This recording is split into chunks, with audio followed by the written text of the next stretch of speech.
Tulsi Gabbard, who served as a member of the House of Representatives for Hawaii's 2nd Congressional District from 2013 to 2021, a presidential candidate for the Democrat nomination for President of the United States, left the Democrat Party in 2022, the first female combat veteran to run for U.S. president, and currently serves as lieutenant colonel in the U.S. Army Reserves. She also hosts her own show, the Tulsi Gabbard Show.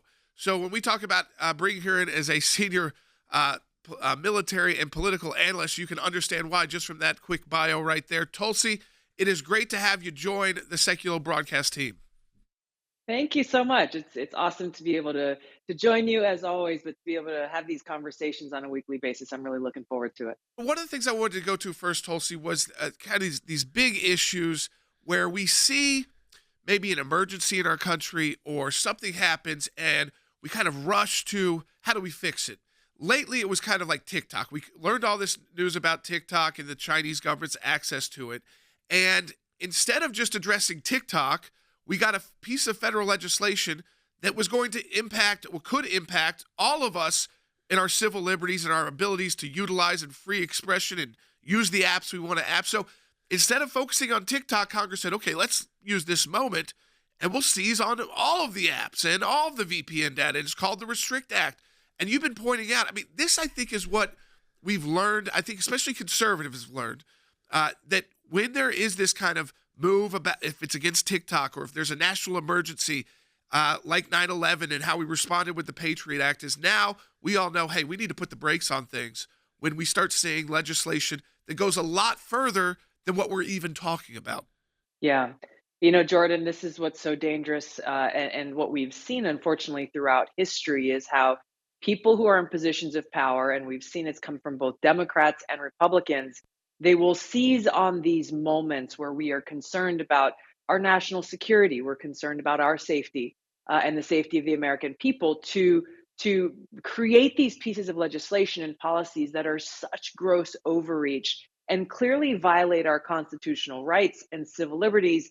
And yet they get away with it, unfortunately, thus far, because they're saying, hey, don't worry, this is for your own good. This is for the well being and the national security interests of our country. And that need supersedes everything.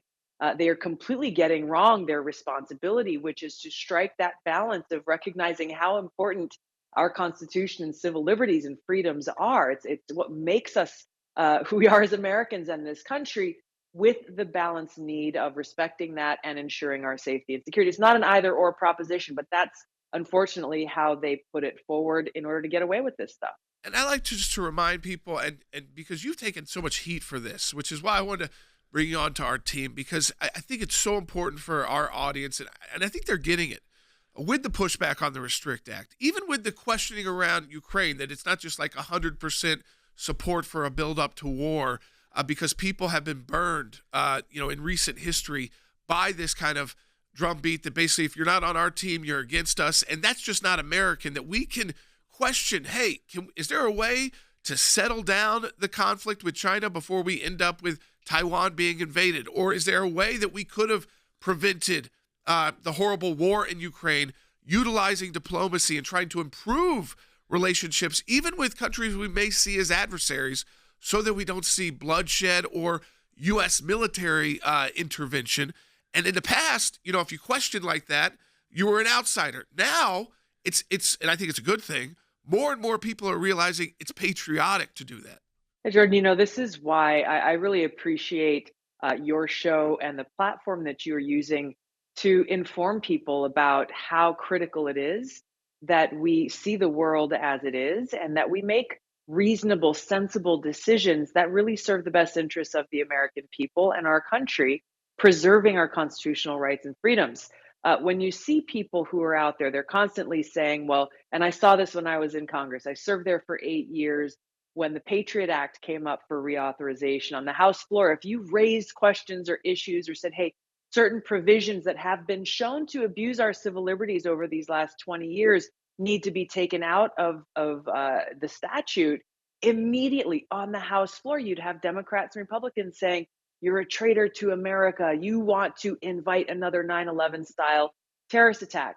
You talk about foreign policy, exercising diplomacy, trying to prevent conflict and wars by having open dialogue and conversations, not only with our allies, but probably even more importantly, with our adversaries. We can sit around and talk to our friends all day, but that's not going to ensure progress towards providing peace and prosperity for the American people.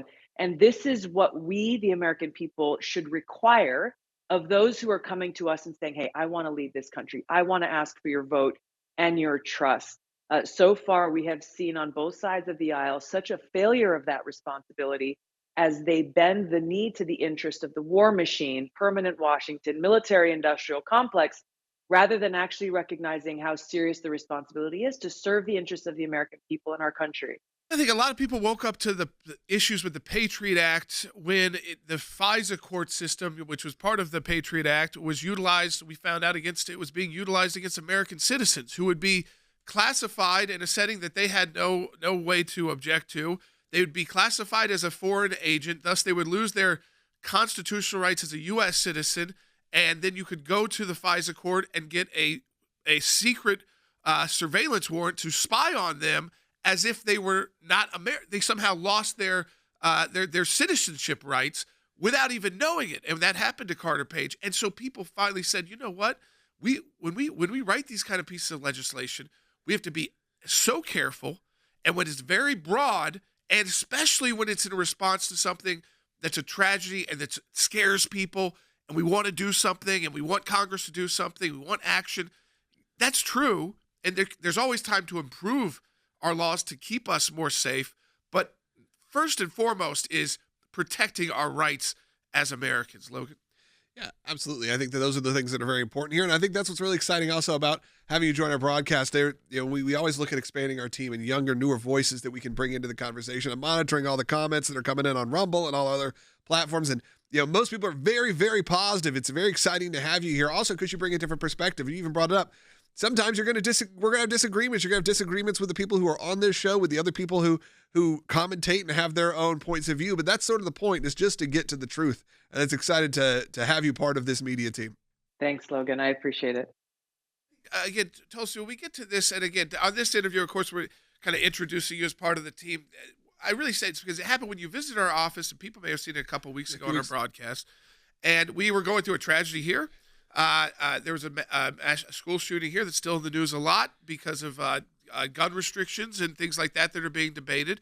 And I actually saw something from our governor yesterday, and who's a pretty conservative Republican governor, and I watched the video. I'm like, I'm not exactly sure what he's proposing here, and whether or not it's he's saying it's not red flag.